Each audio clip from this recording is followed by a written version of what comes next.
All right, looking at the highlights from this first round of the doubleheader. Pope stalled right off the start. At the back of the pack in GTS, Wilkins stalls momentarily.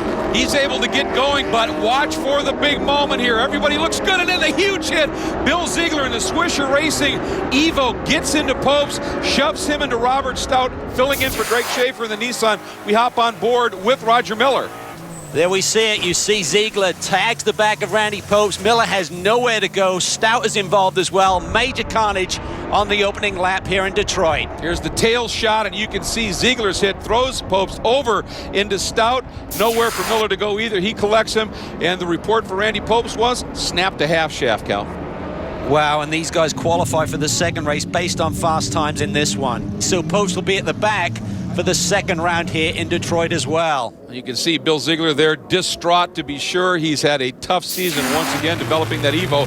Another great look from the GTS start of Jack Baldwin, Cal. Yeah, great start. He's loving these standing starts. You saw Randy Post off to the side, him and some argy-bargy down in turn one. Yeah, the old drag racer loves it. After the long yellow, we went green. Johnny O in the Cadillac, again in the Motor City GM country. As you mentioned, the red center in the background, extra motivated, got off to a great start. Back in the pack a little bit.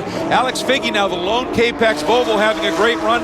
And Steve Ott in that Racing for Our Heroes Loctite small team doing great things again. Yeah, he's on fire at the moment, really showing a lot of pace. But Johnny O, he's trying to become the first two-time winner in GT this year. Just ultra competitive, as you said, 5 different winners so far. It would be a good one to get that second win here in the Motor City, but Lasse Aschenbach really heaped some pressure on for a while, Cal, then started to drop back just a little bit. Yeah, Johnny was on fire here. He wanted this win very badly. He has the championship lead, and he's hoping to stretch it here with another victory today. Andy Pilgrim eventually in the team Cadillac started to close up just a little bit on Awesome Lawson, but was not able to quite get close enough. Andy Lee trying to convert that pole position into a win here. He won at Miller earlier this year, and with that engine change, he said this car has really come alive. You can see him stretch the margin. Petey Cunningham in second. That's Mike Skeen in the Hawk Performance Nissan, a GT car that's trying to get around him while they're developing. And then this big moment, Golinello and it is Galati in the Kia come together. They do. I mean, Richard was really completely alongside Michael there. He squeezed him a little bit. One of those racing incidents that we see Udell is involved as well. And remember, these cars had to be fixed in 24 hours for the second race here from Detroit. And you see Golinello having a good look at Galati as he comes by. Maybe going to have a little chat. Dinner and a movie, Michael? Yeah, obviously an adventure movie. He's a big fella. Yeah. Michael's wise to leave the helmet on. And with that caution, they were never able to get back to green as time elapsed. So Johnny O'Connell brings home another win and does it, as we said, in GM country at the Motor City. That's going to mean a lot to him. And here's a stat for you, folks. His 45th win as a GM factory driver. And GTS, Andy Lee doing it for GM again. Again, from the pole, Petey Cunningham in second and Aaron Povaledo, a great run for a podium finish. Here's the podium for the 6th round of the GT and GTS Championship, that featured race, round 7. Up next, stay with us. The signboard is down. Watch for it when those red wheeling lights go out. We go racing. Round 7. Whoa, Fred Roberts jumps. He gets it stopped, and he can't get it going. Big evasive move by Daskalos and Aschenbach. Beautiful move around it into the lead. Fantastic move there by Lawson Aschenbach. Johnny O got a pretty good start, but Aschenbach to the front. This is what he needs to do, Greg, thinking about those championship points. Alex Figge also got a bit of a launch and jumped up smartly. Great to see as well.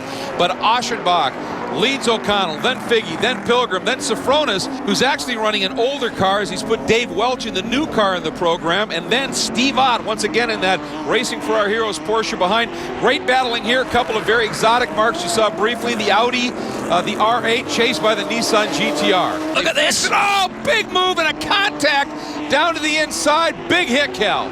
Second day in a row for Michael Galati. Gets turned in the 36 Kia. Look at the damage to the right side. Look at Skeen. He is on a charge there. Dives it down the inside. More side-by-side action there through turn 4. Yeah, that was Ott, and again Sofronis getting into it, and Ott looks hurt. He does. That car's He's damaged. wounded.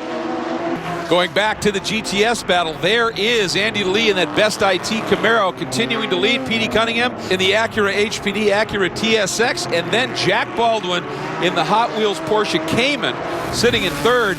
Boy, it's just right to see Jack Baldwin in a Hot Wheels sponsored car here on the streets of Belle Isle. Oh, problems for young Alec Udell. Look at the front end damage there. Oh, man, and of course, he was involved in a shunt yesterday in that first race, and here's what happened. Oh, got it all loose by himself. Brad Adams taking evasive. That's right down in that Motul braking zone, just hard on the brakes. He may have mismanaged a downshift there, but somehow loses the tail end and tried to catch up with it. Big damage once again for the second day in a row. Got to be very frustrating for that young man. Meanwhile, you can see it is still Aschenbach hanging on at the point with O'Connell sitting in the second spot.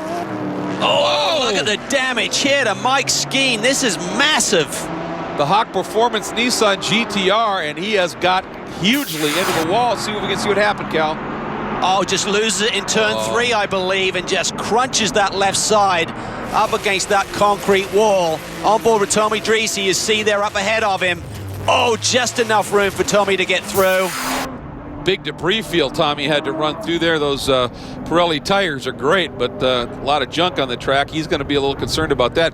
Good to see Mike hop out of the car and walk away after. Look at the hit he put on that concrete wall. That is a massive impact. He had a great run going in that Nissan as they continue to develop it. Continuing under caution here at the Cadillac V-Series Challenge at Belle Isle, round 7 of the GT and GTS Pirelli World Challenge. But coming up to the restart green flag, and Aschenbach leads away in the Privacy Star N-Trust Porsche with Johnny O'Connell slotting into second. Bit of lockup back there by Jason Daskalos, but gets through turn 1 okay. Boy, and Baldwin got a great run out of 14, and now into our Motul braking zone. Turn 1, Cali dives to the inside. He's there. Question is, can Petey stay and keep that line? He can. Woo! Baldwin gave him the old squeeze play. Yeah, a little hip check there as they're coming through the corner. I don't think it was dirty driving, just Jack needed that much room to get through the apex. And there you see him using all of the road through turn 3. He is on a charge, chasing after Andy Lee, our leader in GTS. Oh, great to see Baldwin driving like this at Belle Isle. Meanwhile, O'Connell continuing to hound Aschenbach. Closes up, then drops off just a little bit. These two cars strong at different points. And Figgy's not going away either. Oh, Aschenbach is loose. He loses control a little bit coming through there. O'Connell is through for the lead. Aschenbach able to keep Figgy behind him, but loses the lead to O'Connell. Little bobble. That's all it takes. And Johnny O through and to the lead. Now Aschenbach second and Figgy third, and O'Connell. Can he do it? Can he sweep at Detroit? We continue under green flag racing as Aschenbach is now back on the tail of Johnny O for the overall lead of this race. Johnny balked just a little bit, working some GTS traffic, and Aschenbach got a great run, closed right up, not able to do it. More GTS traffic. O'Connell got parked just a little bit again by Asayan, and look how close it gets now as Aschenbach looks to the inside. Not enough room. O'Connell defending brilliantly. He is. He's using every ounce of his experience right now on a tight street circuit with traffic up ahead of him to just manage these gaps. He's got a hungry Porsche behind him. He needs to cut into Johnny's championship lead. The only way he can do it is by getting to the front. Boy, and you could see him every time O'Connell would move over to defend a little bit, he'd swing, just trying to set up anything he could, open that radius up, get the speed, and O'Connell was always right where Lawson needed to go. This is some compelling stuff, and again, another Ponderon instructor right now leading this one in GT as well. This is some furious racing. Now, a little bit of clear track for these two leaders. Can Aschenbach do anything with it? He takes a look, and oh, we've got a spin. That's Roger Miller in the Miller Motorsports Park Mustang, sideways in the track. Obvious big impact into the tires. Caution might be coming out. We'll see.